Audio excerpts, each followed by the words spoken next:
We'll have Cas Coovadia with us this afternoon. We were chatting to you, Cas, just before going to the president there. And again, you know, it's about infrastructure.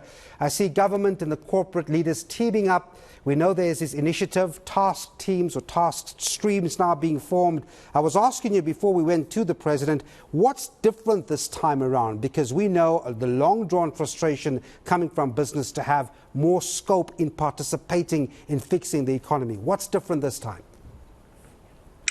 Yeah, so we're not going into this with the Rose Strinton classes. There's a history here. We've tried before to work in partnership. We haven't been too successful.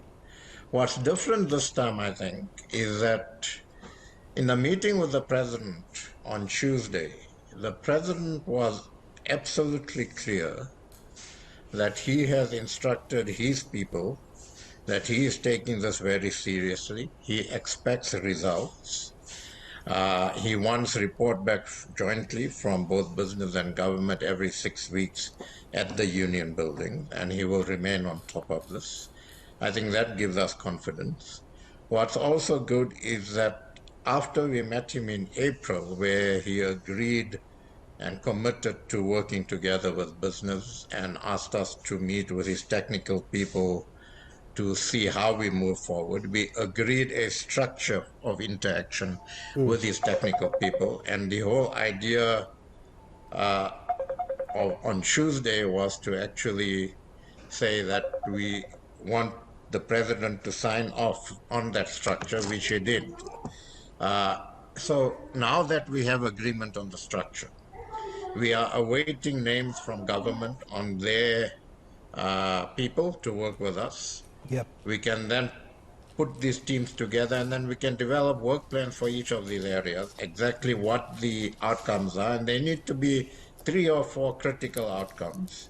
What period of time we're going to work together, and then get going. And we'll review this at the president once every 6 weeks. And if we don't make progress on either side, then we've got to take a step back. Certainly from business's point of view, if there isn't progress, and if there isn't progress because we're not getting the sort of action we are expecting from government, as they must expect from us, then we've got to take a step back and ask what we do.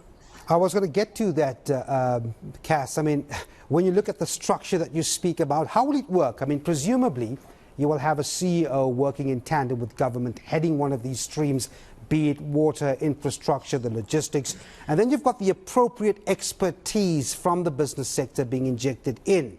In that regard, and I think you touched on it, is there a terms of references yet? Do we know what the structure looks like?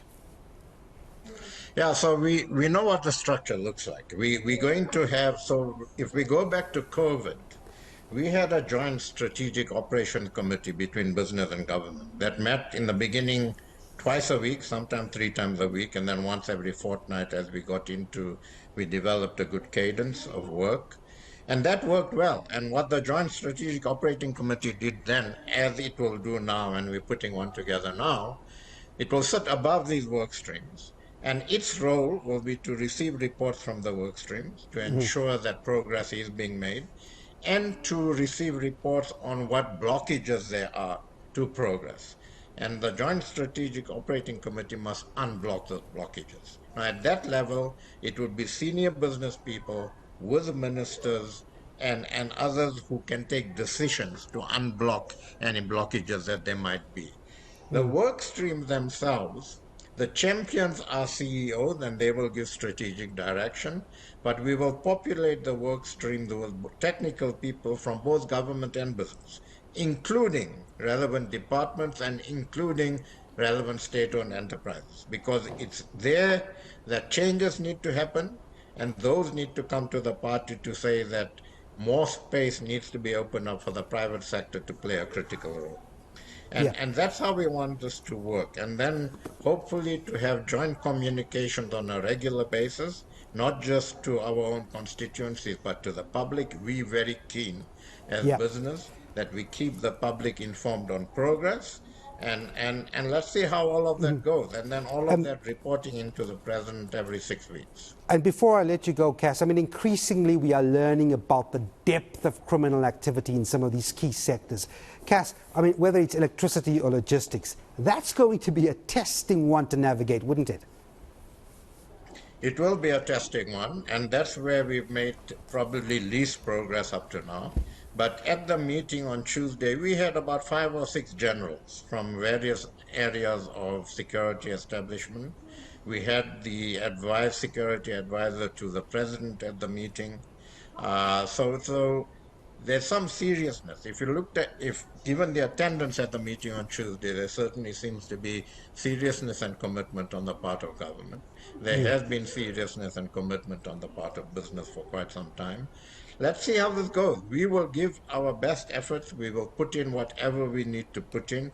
You can see from the champions from the various work streams that these are senior CEOs that have their own day jobs but are giving time to this. And we've got to see, and we must review this, and civil society must keep both business and government accountable for this.